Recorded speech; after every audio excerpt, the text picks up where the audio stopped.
Ayun ang magluto ng pork steak. So, ang ingredients, white onion cut into rings. Of course, ang ating pork cut into steak.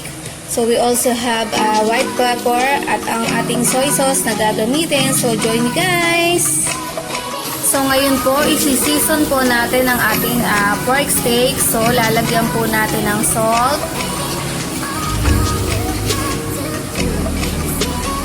Then, i-mix po natin siya. So, para talagang lumasan. Ayan.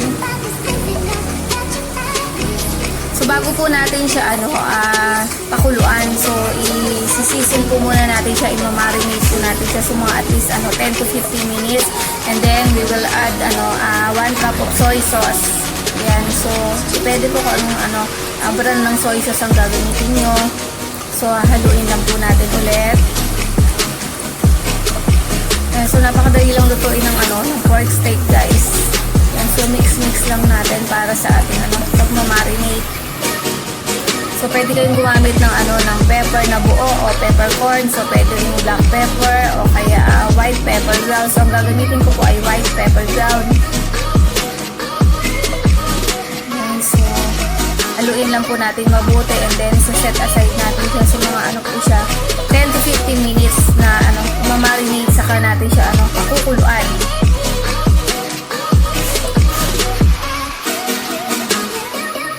So, tuwangan po natin.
more.